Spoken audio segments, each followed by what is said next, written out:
돈에도 가격이 매겨집니다. 하나는 금리, 다른 하나는 환율입니다. 이 둘은 서로 밀접하게 연결돼 상호 영향을 미칩니다. 오늘은 환율을 중심에 놓고 이야기를 풀어보겠습니다. 지난 3년 가까이 글로벌 외환 시장을 지배했던 스토리는 미국 금리가 너무 높아서 세계 곳곳에서 자금을 빨아들인다는 것이었습니다. 실제 그 결과 달러 가치가 많이 올랐죠. 물은 높은 곳에서 낮은 곳으로 흐릅니다. 돈은 이자를 적게 주는 곳에서 많이 주는 곳으로 옮겨가기 마련입니다. 이자를 많이 주는 미국으로 돈이 몰리면서 달러가 강해졌듯 두 나라 사이의 금리 차이는 화폐의 상대 가치, 즉 환율을 결정하는 데 중요한 역할을 합니다. 사실 환율을 결정하는 변수는 너무나 많습니다.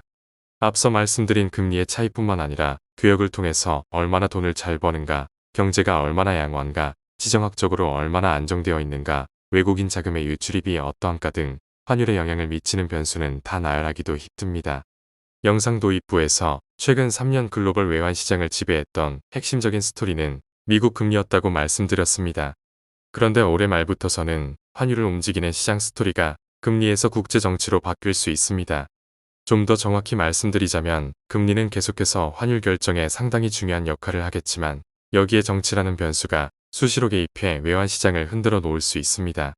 정치적 요인 때문에 외환 시장의 변동성이 커질 수 있다는 이야기입니다. 그 이유는 짐작하시는 대로입니다. 올해 가을 미국 대통령 선거에서 도널드 트럼프가 당선될 가능성 때문입니다. 실제 트럼프가 당선될지 아니면 현재 부통령으로 있는 카멀라 해리스가 당선될지는 알 수 없습니다. 11월 투표함을 열어봐야 알 수 있겠죠. 오늘은 트럼프가 당선된다는 가정하에 이야기를 풀어나가겠습니다. 7월 중순 블룸버그 비즈니스가 트럼프와 가진 인터뷰는 몹시 흥미로웠습니다. 미국 경제를 어떻게 이끌고 싶은가라는 물음에 트럼프는 대뜸 우리의 통화에 큰 문제가 있다고 말했습니다. 환율에 큰 문제가 있다는 말입니다. 트럼프는 달러 강세와 엔화 약세, 위안화 약세의 정도가 엄청나다고 지적했습니다. 달러가 너무 부당하게 강해졌기에 이를 바로잡아야 한다고 했습니다. 트럼프는 집권 1기 때를 회고하면서 나는 그들과 싸웠다. 그들은 항상 자국 통화 약세를 원했다. 물론 그들도 맞서려 했다. 그래서 나는 당신들이 당신들 통화를 더 약하게 만든다면 당신들에게 관세를 부과할 것이라고 했다고 당시 상황을 전했습니다. 트럼프는 달러 가치가 너무 강해지면 다른 나라의 제품을 수출하려는 우리 기업에 엄청난 부담이 된다며 나는 제조업체들의 그러한 고충을 계속 들어왔다고 했습니다. 정치인이 선거 때 하는 말을 너무 믿을 필요는 없지만 우리는 이미 트럼프를 경험한 바 있습니다. 그래서 방심할 수 없습니다. 그때나 지금이나 트럼프는 국제무역을 제로섬 게임으로 보고 있습니다.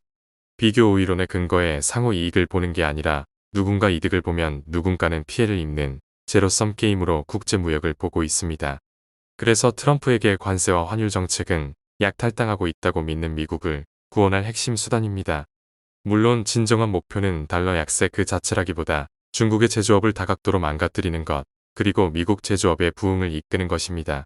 실제 집권 1기 때 트럼프는 중국에 3차례 대규모 관세 공격을 감행했지만 중국에 엄청난 타격을 주지는 못했습니다. 관세 부과로 중국산 수입품을 비싸게 만들어 미국 시장 유입을 줄이려 했지만 위안화 가치가 대폭 하락하면서 관세 효과를 상쇄해버렸죠. 관세 때문에 비싸진 중국산 제품 가격을 위안화 약세가 다시 끌어내려 도로와 미타불로 만들어 버렸습니다. 이때의 기억이 선명한 트럼프는 한층 오밀조밀한 공격망을 전개하고자 할 것입니다. 트럼프 버전의 제2의 플라자 합의가 그 중 하나가 될 수 있습니다. 지난 4월 15일자 폴리티코의 기사는 이 가능성이 상당한 확률로 도사리고 있음을 알렸습니다. 트럼프 1기 행정부에서 무역대표부 대표를 지낸 로버트 라이트하이저가 트럼프 2기의 재무장관 후보로 거명되고 있다는 보도였는데요. 만약 라이트하이저가 정말 재무장관이 된다면 제2의 플라자 합의를 밀어붙이려 할 것이라고 폴리티코는 전했습니다. 라이트하이저는 미중 간 무역 전쟁에서 야전 사령관을 맡았던 인물입니다. 폴리티코에 따르면 라이트하이저와 그 주변의 경제 참모들은 1985년의 플라자 합의 때처럼 관세 공격으로 무역 상대국을 위협하면서 상대국 통화의 평가 절상을 요구할 생각입니다. 즉 달러 가치의 상대적 절하, 달러 약세를 도모하겠다는 것이지요. 자율변동환율제가 자리잡은 글로벌 외환시장에서 이런 우격 다짐이 먹힐까 싶지만 사실 환율은 주요국들 사이의 정치적 논리로부터 자유롭지 못합니다. 자기 나라 통화 가치를 약하게 만드는 정책을 예로 들어보죠. 이러한 정책은 대내적으로 수출자와 수입자의 희비가 엇갈리게 합니다.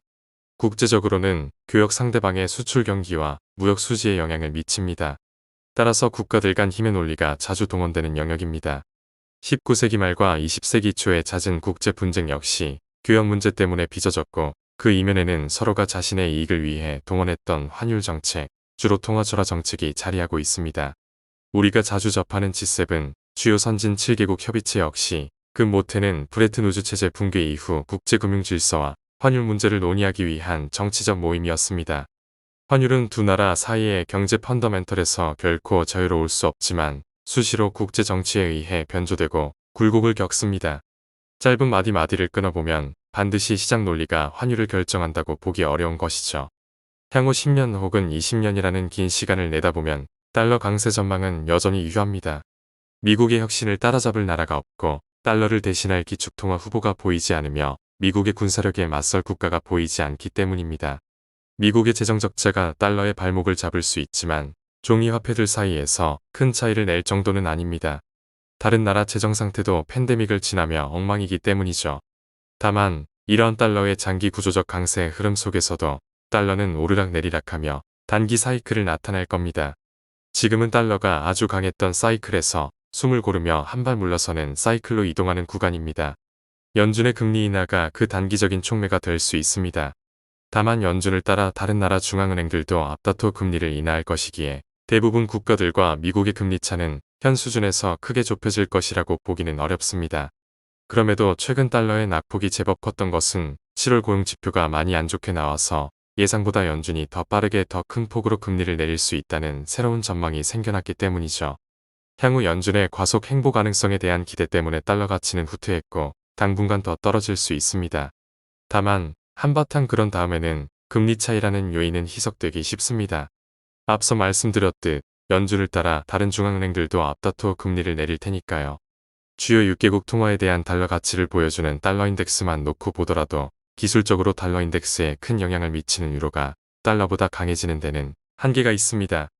향후 유로존 경제 모멘텀이 미국보다 더 좋을 가능성은 낮기 때문입니다. 그래서 경제 펀더멘털과 금리 차이만 보면 달러 가치는 앞으로 아주 급속도로 하락하기보다는 일정 수준의 낙폭에 그치는 게 타당할 것입니다. 그러나 앞서 말씀드렸듯 트럼프가 가을 대선에서 승리하고 그가 제2의 플라자 합의 비슷한 것을 밀어붙이려 들 경우 달러는 경제 외적 요소, 즉 정치적 논리에 의해 더 많이 휘둘릴 가능성이 도살입니다. 트럼프가 연준을 압박해 금리를 더 급하게 내리게 하는 경우도 마찬가지겠죠. 실제 트럼프가 당선돼 이런 전개가 펼쳐질 가능성이 높아진다면 달러 매도 포지션을 취함으로써 돈을 벌 수 있습니다. 물론 달러의 장기 강세를 믿는다면 앞으로 1년여의 시간을 싼 값에 달러 자산을 늘릴 수 있는 기회로 활용할 수 있습니다.